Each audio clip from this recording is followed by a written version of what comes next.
दोस्तों, आज मैं फिर से आपके सामने हूं। जैसा कि मेरा वादा था, आपने देखा होगा कि मैंने इसके पहले ज्ञापन भी दिया है कि माननीय मुख्यमंत्री जी तक आपकी और हमारी आवाज़ पहुंचे और इस महामारी में 3 महीने की फीस को माफ़ होना चाहिए। इसके अलावा दोस्तों बहुत से इश्यूज़ हैं, जैसे मैं सारी अपनी जो भी मैं बात करूंगा, मैं पूरी कोशिश करूंगा कि आप लोगों के कुछ कमेंट्स में जो क्वेश्चंस थे मैं उनको भी आंसर करता चलूँ। बहुत लोगों ने मुझसे ये कहा था कि ट्रांसपोर्टेशन फीस भी ली जा रही है, पार्किंग फीस भी ली जा रही है, तो मैं आपको बता देना चाहूँगा कंप्यूटर लैब की फीस भी ली जा रही है। तो ये बिल्कुल गलत है। और ये क्यों ली जा रही है? न पार्किंग तो तब होती है जब बच्चा गाड़ी लेकर जाएगा, कंप्यूटर लैब फीस तब होगी जब कंप्यूटर लैब में कोई पढ़ाई होगी वहाँ पर बैठकर। ठीक है, इनको कायदे से ट्यूशन फीस, जिसमें बिजली की फीस भी इंक्लूडेड रहती है, बिल्डिंग फीस भी इंक्लूडेड रहती है, लेकिन फिर भी सारी फीस अलग अलग तरीके से लिया जा रहा है। दोस्तों, आज हम लोग सड़क पर आए हैं और मेरा आप सभी लोगों से निवेदन है कि आप पूरे लखनऊ में मुझको जहां भी सुन रहे हो, आप सब लोग अपने एरिया में कम से कम एक यूनिटी बनाइए इन प्राइवेट स्कूल्स के खिलाफ। क्योंकि मैंने लास्ट टाइम भी आपसे बोला था कि हमने यूनिटी नहीं बनाई और इन प्राइवेट स्कूल्स ने एक एसोसिएशन बना ली है और वो हमसे पहले जाकर दिनेश शर्मा जी से मिलकर आए हैं। तो दोस्तों, आप एक यूनिटी बनाइए, एक एसोसिएशन बनाइए और अगर आपको ज़रूरत पड़ती है तो मुझको बुलाइए, मैं आपकी हेल्प करूंगा। आप लखनऊ के किसी भी लोकेलिटी में होंगे, मैं आऊंगा और मैं हेल्प करूंगा। क्योंकि शिक्षा सिर्फ आज की बात नहीं है, हमारे देश का विकास और हमारे देश का भविष्य पूरा शिक्षा पर निर्भर है। दोस्तों, आज हमारे साथ हमारे संगठन के संरक्षक निवर्तमान महामंत्री अखिलेश जायसवाल जी भी हैं। मैं चाहूँगा कि इनके संरक्षण में ये क्या कहना चाहते हैं, इनकी क्या आगे का प्लान है शिक्षा माफियाओं के खिलाफ। अखिलेश जायसवाल जी आपको कुछ बताएंगे। जैसा कि अध्यक्ष महोदय ने बताया कि पूरी मनमानी प्राइवेट स्कूलों के द्वारा हो रही है और हम सब आज मजबूरीवश, ज़रूरतवश इस देश के आम नागरिकों के हितों की रक्षा के लिए यहाँ पर एकत्र हुए हैं। सिर्फ इतनी ही मांग है कि जब ऐसी बदहाली में, ऐसे हालात में, इस कोरोना काल में जब व्यक्ति अपने आजीविका को जुटाने में परेशान है, उसके ऊपर 3 महीने और 6 महीने की फीस जबरिया वसूला जाना बहुत गलत है। जबकि पूरी तरीके से सभी को मालूम है कि संभवतः सितंबर तक कोई भी पढ़ाई हो पाना संभव नहीं है। तो मेरी आप सबसे यही अपील है कि इस मुहिम में शिक्षा माफिया होश में आओ, शिक्षा माफिया होश में आओ, शिक्षा का व्यापार बंद करो, बंद करो, बंद करो, शिक्षा का व्यापार बंद करो, बंद करो, बंद करो, शिक्षा माफिया होश में आओ, होश में आओ, होश में आओ। इसके अलावा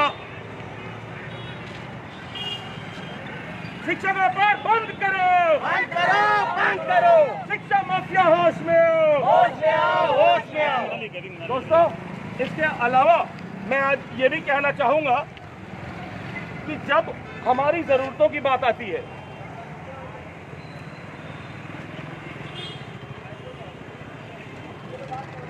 मैं एक बात और बहुत इंपॉर्टेंट कहना चाहूंगा आप लोगों से और निवेदन भी करूंगा FB लाइव के माध्यम से, वो ये कि अभी हमारे ऊपर ये भी प्रेशर डाला जा रहा है कि जुलाई के महीने से स्कूल खोले जाएंगे और बच्चे जाएंगे। तो मैं आप सबसे कहता हूं कि आप एक पलट कर प्रश्न जरूर पूछिएगा, क्योंकि बच्चों से ज़्यादा प्यारा कोई किसी के लिए नहीं होता। आप उनसे कहिएगा कि वो लिखित में गारंटी दें बच्चों की सुरक्षा की, तभी कोई बच्चा स्कूल जाएगा, अन्यथा कोई भी बच्चा स्कूल नहीं जाएगा। क्या जाना चाहिए बच्चों को स्कूल?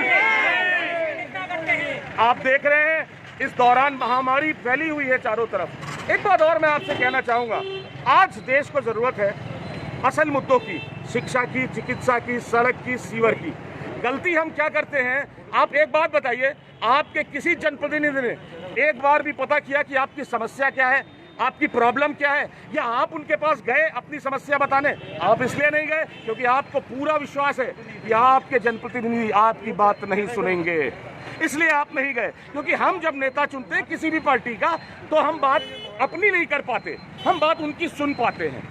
आज से आइए एक ट्रेंड बदलते हैं मिलकर कि बात अब अपनी करना सीखेंगे। अब हम बात करेंगे शिक्षा की, हम बात करेंगे चिकित्सा की, हम बात करेंगे सड़क की, हम बात करेंगे नाली की। दोस्तों, मैं फिर से निवेदन कर रहा हूं, आप सब लोग पूरे लखनऊ में जहां भी हैं, आप मेरा नंबर लिख लीजिए। मेरा नंबर है 6387554779। मैं फिर से रिपीट करता हूं, मेरा नंबर है 6387554779। ये मेरा कॉलिंग नंबर है। व्हाट्सएप नंबर भी आप लिख लीजिए 9838748888। I repeat 9838748888। दोस्तों, क्योंकि महामारी के हालात हैं, हम लोग सोशल डिस्टेंसिंग को फॉलो करते हुए ये आंदोलन, ये विरोध प्रदर्शन एक तरीके से कर रहे हैं। और मैं चाहूँगा कि आप जहाँ भी हैं, अब अपने अधिकारों के लिए लड़ना सीखिए। आप एक बार बताइए हमको, किसी भी नेता ने आके आपकी बात सुनी? किसी ने? आप, हमारी जो बेसिक नेसेसिटी है, कई लोगों की नौकरियां चली गई हैं, यहाँ भी कई लोग हैं, कई लोगों की सैलरी कट डाउन हो गई है। अगर जो व्यापारी है उसकी दुकानें 3 महीने तक बंद रही, वो कहाँ से देगा पैसा? और ये जो प्राइवेट स्कूल्स, मैंने अपने एक FB लाइव में आपको कैलकुलेट करके बताया था कि ये 300% का प्रॉफिट कमा रहे हैं पिछले कई सालों से। ये बोल रहे हैं टीचर्स को सैलरी देने का पैसा नहीं है, और समाज पे, लोगों पे दबाव डालने के लिए इन्होंने कई टीचर्स की सैलरी मार्च से रोक रखी है जानबूझकर, जबकि इनके पास पैसा खूब है। दोस्तों, आपके माध्यम से, आपके साथ मिलकर निधि का पैसा मैं कहना चाहता हूं कि कम से कम आप अपनी बात रखिए, तो अपने अधिकारों की बात करिए। तो अगर आप आज नहीं जागे तो ये शिक्षा माफिया हम पर बेकाबू हो जाएंगे और फिर ये किसी की बात नहीं सुनेंगे। उसका कारण एक और है, मैं आज उंगली उठाता हूँ कि शिक्षा माफियाओं का और राजनीतिज्ञों का एक गठजोड़ है। मैं किसी राजनीतिक दल की बात नहीं कर रहा, जितने भी राजनीतिक दल हैं मैं सबकी बात कर रहा हूँ। कुछ लोगों ने यह भी प्रश्न किया कि जिनके पास पैसे नहीं है वो अपने बच्चे सरकारी स्कूल में क्यों नहीं भेज देते। तो मैं पूछना चाहता हूँ इस सरकार से भी और पहले की सरकारों से भी, क्या सरकारी शिक्षण संस्थाएं इस लायक है कि वहां पर बच्चे अच्छी शिक्षा पा सकते हैं? उन सरकारी शिक्षण संस्थाओं में जाकर देखिए जहां पर बाथरूम में दरवाजे नहीं है, जहां क्लासरूम में पंखे नहीं लगे हुए हैं, जहां बैठने के लिए प्रॉपर कुर्सियां तक नहीं है। उन सरकारी स्कूल्स की बात करते हैं, और जो ये बात कहते हैं उनको शर्म आनी चाहिए। उनको पहले प्रश्न करना चाहिए सरकार से कि आप ये बताइए कि हमारे बच्चों के भविष्य को उज्जवल करने के लिए आप क्या कह रहे हैं। मैं आज विरोध कर रहा हूं और मैं फिर से निवेदन कर रहा हूं, मैंने आपको अपना नंबर भी दिया है। आप अपने एरिया में एक एसोसिएशन बनाइए और विरोध करिए, और अगर आपको मेरी जरूरत पड़ती है तो आप मुझे फोन करिए, मैं आपके साथ आऊंगा और आपकी मदद करूंगा। बोलना चाहती हैं आप? फोटो हम लोग कर ले, उसके बाद फिर आप आराम से लाइव कराते रहिएगा। इधर आ जाइए, इधर आ जाइए, दूरी डिस्टेंस बनाइए।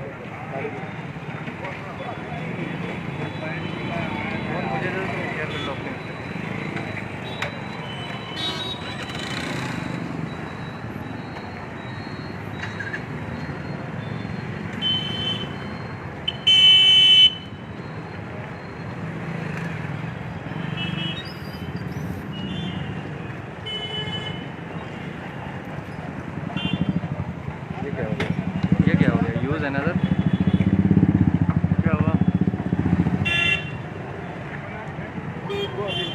अब वो कुछ बोलना चाह रही थी, उनसे ले लो। जी मैम बोलिए, बोलिए मैम, क्या कहना चाहेंगे मैम? तो फालतू फीस नहीं देनी चाहिए, क्योंकि हम लोग अब कहाँ से फीस पूरी करेंगे 3 महीने की? मेरा तो बिजनेस है, तो मैं कहाँ से पूरी करूँगी? हमें सरकार से गुजारिश करनी चाहिए कि हमारे बच्चों की 3 महीने की फीस माफ़ करनी चाहिए। ठीक है मैम, थैंक यू। मेरा सीधा सा सवाल है, पिछले 3 महीने से लोगों के पास रोजगार नहीं है, सब बंद पड़ा है, दुकानें बंद पड़ी हैं। जब सैलरी नहीं, लोगों के पास नौकरियां नहीं है, जिनके पास नौकरी भी है उनकी सैलरी डिडक्ट होके आ रही है, किसी के 50%, किसी के 30%। हमारी बाकी ज़रूरतें तो वहीं पे है, हमें उस पर तो कभी कहीं पे कोई रियायत नहीं मिली, हमें बिजली के दर पे कोई रियायत किसी चीज़ पे भी नहीं है। तो बताइए हम 18 से 20 हज़ार रुपये एक बच्चे की फीस कहाँ से जमा करेंगे? मेरा सवाल प्रशासन से यही है कि हमें कहाँ किसी कोने में तो छूट मिलनी चाहिए ना, हमें किसी दर में हमें कोई छूट नहीं है, और हमें ज़रूरत पड़ेगी तो हम बार बार दोबारा फिर से हम रोड पे उतरेंगे।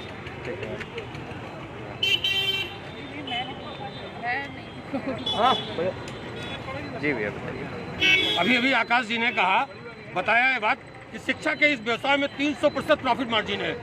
मैं इसी पे कहना चाहता हूँ, जब आज शिक्षा माफिया, शिक्षा विभाग के अधिकारी, शासन ये मान चुके हैं कि शिक्षा का तेजी से व्यवसायीकरण हो गया है, तो मेरा एक छोटा सा यक्ष प्रश्न है कि जब शिक्षा का व्यवसायीकरण हो गया है तो हम उपभोक्ता है, हमें भी उपभोक्ता के अधिकार मिलने चाहिए। हमें भी मालूम होना चाहिए कि अगर सीएमएस स्कूल हमारे बच्चे का 4000 फीस लेता है तो 4000 मेरे बच्चे पे कितने रुपए खत्म होते हैं, कितने रुपए जगदीश गांधी की जेब में जाते हैं, कितने रुपए हमारे बच्चे की पढ़ाई पे खत्म होते हैं।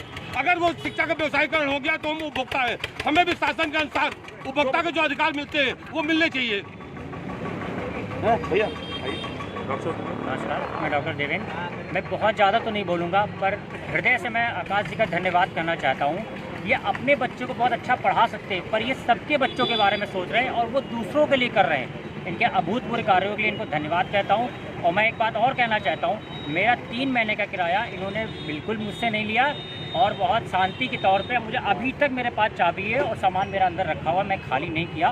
कह रहे आप टेंशन मत लीजिए, आप 2 दिन बाद 4 दिन बाद जब खाली करना हो कर लिए। पेशेंट का कोई नहीं है, पर मैं अपनी तरफ से ही खाली कर रहा हूँ कोरोना के पहले। इस कोरोना महामारी में भी इन्होंने बहुत साथ दिया, हमका, मेरा और समाज का भी, और जितना इनसे हो सका उन्होंने बेहतर किया। तो हम चाहते हैं उन स्कूल वालों से जो कि शायद बहुत धनाढ़ हैं, टीचर्स की फ़ीस को ना मारें, बच्चों की फ़ीस को छोड़ें और अपना भी योगदान करें। बस, धन्यवाद। मैं बहुत ज़्यादा टाइम ना लेते हुए, क्योंकि महामारी का समय चल रहा है, मैं आप सबसे निवेदन करूंगा कि इस लाइव को और इस विरोध को ज़्यादा से ज़्यादा लोगों तक शेयर करें, इसको लाइक करें और ज़्यादा से ज़्यादा लोगों तक पहुँचे, जिसमें शायद अंतरात्मा जागे लोगों की कि हाँ, हमें अपने अधिकार की बात करनी चाहिए। हम कब तक लूटते रहेंगे ऐसे? मेरा निवेदन है, इसको जितना ज़्यादा शेयर कर सकते हो इसको प्लीज़ करें और विरोध करते रहें। मेरी ज़रूरत जहाँ भी पड़ेगी, मेरा नंबर आपके पास है। जय हिंद, जय भारत।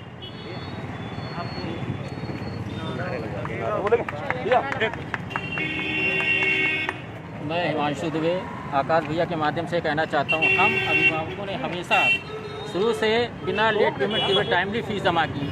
क्या हम लोग 3 महीने के लिए इन लोगों से ये माफ़ी हम लोग नहीं कर सकते हैं? बराबर हम लोग फीस देते रहे 10 साल से, कभी कोई लेट पेमेंट भी नहीं किया, कुछ भी नहीं किया। जैसे टाइम होता उससे पहले हम लोग जमा कर देते हैं। तो क्या इन लोगों का मतलब इतना भी नहीं बनता है, जबकि गवर्नमेंट ने कहा है 15 अगस्त से पहले कोई ना हो, लेकिन ये लोग प्रेशराइज कर रहे हैं कि जुलाई में स्कूल खुलना चाहिए। ये चीज़ बहुत ही गलत है। मैं तो यही कहूँगा कि जो भी जितना भी विरोध हो सके वो कम है इसके लिए। धन्यवाद। शिक्षा है सबका अधिकार, इसका बंद करो व्यापार। शिक्षा है सबका अधिकार, सबकी शिक्षा है सबका अधिकार। शिक्षा माफिया होश में आओ, होश में आओ, होश में आओ। शिक्षा माफिया होश में आओ, होश में आओ, होश में आओ। शिक्षा माफिया होश में